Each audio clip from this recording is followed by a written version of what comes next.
बिस्मिल्लाहिर्रहमानिर्रहीम। सजाद अहमद की तरफ से सबको सलाम पहुँचे। मैंने वीडियो बेसिक के वीडियो ऑलरेडी अपलोड किए थे, लेकिन उनमें कुछ वीडियो ऐसी थी जिनके अंदर आवाज़ का इशू आ रहा था, इसलिए ये वीडियो दोबारा अपलोड की जा रही हैं। वीडियो स्टार्ट करने से पहले मेरी आपसे गुजारिश है कि अगर आपने चैनल को सब्सक्राइब नहीं किया तो सब्सक्राइब कर लें। वीडियो के मतलब अपने दोस्तों को बताएं। अगर वीडियो अच्छी लगे तो ही लाइक करें और दोस्तों के साथ शेयर करें। चलें स्टार्ट करते हैं। विजुअल बेसिक का चैप्टर नंबर 8 और उसका पार्ट नंबर 10, जिसके अंदर हम डिस्कस कर रहे हैं मुख्तलिफ कंट्रोल्स को जो कि विजुअल बेसिक के अंदर इस्तेमाल होते हैं। चलें स्टार्ट करते हैं कि इस वीडियो के अंदर किस कंट्रोल को डिस्कस किया गया है। सबसे पहले है इमेज एंड पिक्चर कंट्रोल, यानी कि विजुअल बेसिक के अंदर हम इमेज कंट्रोल को और पिक्चर कंट्रोल को क्यों इस्तेमाल करते हैं, कब इस्तेमाल करते हैं। Image and picture controls are use to display different types of pictures on the form. मुख्तलिफ तरह की पिक्चर्स को हम फॉर्म के ऊपर शो करवाने के लिए ये कंट्रोल इस्तेमाल करते हैं। Image control take less memory than the picture control. Image control क्या करता है, थोड़ी मेमोरी लेता है as compare to picture control के। Different properties of image and picture control are as similar.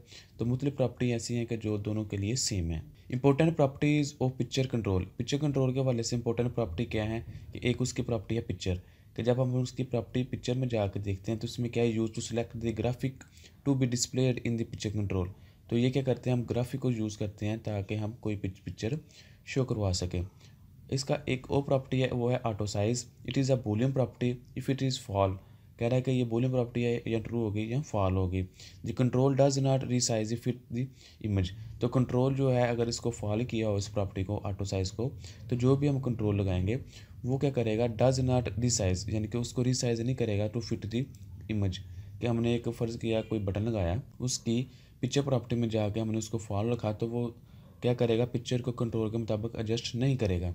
लेकिन अगर हम उसको ट्रू कर देते हैं, the control size and does not truncate the image, तो क्या होगा कि वो अगर हम उसको ट्रू कर देते हैं तो वो ऑटोमेटिकली उसको रिसाइज कर लेगा। Important properties of image control. Image control के वाले से इंपॉर्टेंट प्रॉपर्टी कौन कौन सी हैं। Some important properties of image control follow. इसके अंदर जो सबसे पहले वो पिक्चर है, जो कि उसके अंदर भी थी, और इसके जो दूसरी प्रॉपर्टी है वो है stretch. The image box has a unique Boolean property called stretch. If it is true, the graphic resize to fit the size of the image box.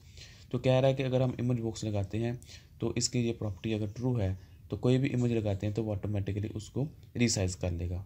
Loading picture at run time. You can load picture in image या picture control in two ways. कि कह रहा है कि run time के ऊपर आप image को लोड करवा सकते हैं या इमेज सामने शो करवा सकते हैं। किस तरह, selecting an image by using the picture property in the property window. कि प्रॉपर्टी विंडो के अंदर जाके आप उसकी पिक्चर को प्रॉपर्टी को सिलेक्ट करें तो वहाँ से भी पिक्चर शो करवा सकते हैं। दूसरा ये है कि using the load picture method at run time, कि इसका एक मेथड है जिसका नाम है लोड पिक्चर और वो रन टाइम पे चलता है। The syntax of this method is picture one, यानी कि उसका नाम है, उसके अंदर जो पिक्चर है वो क्या रख दो, लोड पिक्चर, यानी कि इसको कॉल किया मेथड को, तो इसका हमने पाथ दे दिया कि सी ड्राइव के अंदर माई पिक की एक पिक्चर पड़ी हुई है जे पैज की, तो आप उसको जाके पिक कर लो। तो इस तरह एक प्रोग्राम लिखा गया है, write a program that display the same picture in image and picture control. कह रहा है कि एक ऐसा प्रोग्राम लिखें जिसके अंदर एक सेम पिक्चर को ही मुख्तलिफ कंट्रोल, यानी कि पिक्चर कंट्रोल और इमेज कंट्रोल के अंदर शो करवाया गया। तो आप ये देख सकते हैं कि इस तरह के एक ये इमेज कंट्रोल लगा हुआ है और दूसरा ये कौन सा है, पिक्चर कंट्रोल है। तो इमेज एक ही है और दोनों के अंदर वो शो करवाई गई है। दूसरा ये है कि वो कह रहा है write a program that display two buttons and one picture box, के दो बटन लगाने हैं और एक पिक्चर बॉक्स लगाना है। The content of the picture box change with the click of the buttons.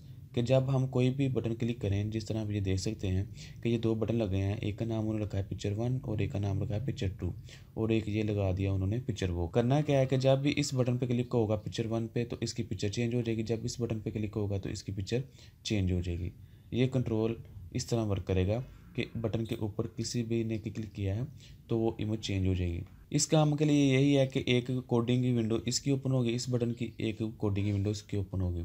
जब हम पहले बटन के ऊपर डबल क्लिक करते हैं तो इसकी कोडिंग की विंडो ओपन हो जाएगी। तो इसके अंदर कोड क्या है कि कमांड वन के ऊपर जब क्लिक हो तो क्या हो, लोड पिक्चर कर दो। कौन सी, ये पिक्चर सी के अंदर पड़ी हुई है जिसका नाम बुक्स पिक्चर है, बुक्स जे पैज है, और ये किस में रख दो, पिक्चर वन डॉट पिक्चर के अंदर, यानी कि जो हमने कंट्रोल लगाया है ये पिक्चर वाला, इसके अंदर पिक्चर रख दो ये वाली। इसी तरह जब हम डबल क्लिक करते हैं कमांड 2 के ऊपर यानी कि दूसरे बटन के ऊपर, तो उसके ऊपर भी यही कोडिंग है कि क्या कर दो, लोड कर दो पिक्चर को, इस पिक्चर को, उसका नाम है पेंसिल पिक्चर वाली, और ये किसके अंदर आ दो, पिक्चर 1 डॉट पिक्चर यानी कि पिक्चर के कंट्रोल के अंदर। तो इस तरह होगा कि दो हमने जो बटन लगाए थे, जब प्रोजेक्ट को रन करेंगे तो जैसे ही हम पिक्चर वाला बटन क्लिक करेंगे तो पिक्चर 1, तो इसके अंदर क्या आ जाएगा कि ये बुक वाली पिक्चर आ जाएगी, और इसी तरह जब पिक्चर 2 के ऊपर क्लिक करेंगे तो ये पेंसिल वाली पिक्चर आ जाएगी। इसके अलावा मज़ीद जो कंट्रोल है वो है scroll bar control. Scroll bar control is use to move vertical और हॉरिजॉन्टली, यानी कि जब हम वर्टिकली इस तरह और हॉरिजॉन्टली इस तरह कोई चीज़ को पकड़ के मूव करते हैं किसी पेज को, तो ये कंट्रोल इस्तेमाल करते हैं। Visual basic provide 2 type of scroll. Visual basic क्या करता है, 2 तरह के स्क्रॉल प्रोवाइड करता है, वर्टिकली और एक हॉरिजॉन्टली। तो आप यहाँ देख सकते हैं कि ये इसको एरो कहते हैं और इसको थंब कहते हैं, जिसको पकड़ के हम आगे पीछे कर सकते हैं, और ये एरिया होता है और ये भी एरो है। लेकिन अगर हम एक और चीज़ है कि अगर हम सिर्फ एरो के ऊपर क्लिक करें तो ये थोड़ा थोड़ा फासला तय करेगा, लेकिन अगर हम पर इधर क्लिक करें तो ये ज़्यादा फासला तय करेगा। Important properties of scroll bar. Scroll बार की इंपॉर्टेंट प्रॉपर्टी कौन कौन सी हैं? Large change. लार्ज चेंज में क्या है, this property specify the amount of change in the value property of scroll bar when the user click with in the scroll bar shift area, यानी कि ये जो एरिया है इसके ऊपर जब कोई क्लिक करता है तो ये लार्ज अमाउंट ऑफ चेंजिंग होती है, यानी कि ज़्यादा चेंज होता है। मैक्स में क्या है, this property indicate the maximum value of the scroll bar value property. तो जितनी भी हमने कोई वैल्यू रखनी हो, 1 से लेकर 10 तक, 1 से लेकर 100 तक, 1 से लेकर 1000 तक, तो वो हम यहाँ से डिटर्मिन करते हैं। इसी तरह मिन है कि मिनिमम कितनी वैल्यू होनी चाहिए, ये नॉर्मली 0 से स्टार्ट होती है तो इसलिए वो मिनिमम होगी। स्मॉल चेंजेस में क्या है, this property specify the amount of change in value property scroll bar when the user click an arrow eight other of the scroll बार। तो स्मॉल चेंजिंग में क्या है कि जब कोई यूज़र इस एरो के ऊपर क्लिक करता है तो स्मॉल चेंजिंग आती हैं। फ़र्ज़ करें अगर इस एरो पे क्लिक होने पे एक एक की चेंजिंग आ रही है, एक के बाद दो, दो के बाद तीन, तो शिफ्ट के एरिया के पास होता है 5 की चेंजिंग है, यानी कि एक दफ़ा क्लिक करें तो 5 आगे जाए, फिर एक दफ़ा क्लिक करें तो 5 और आगे चला जाए। वैल्यूज़ में क्या है, this property contain the current position of the scroll बार।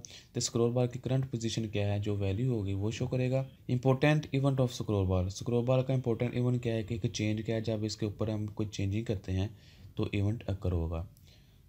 तो यहाँ तक के लिए इतना ही, देखते हैं नेक्स्ट वीडियो में, तब तक के लिए अल्लाह हाफिज़।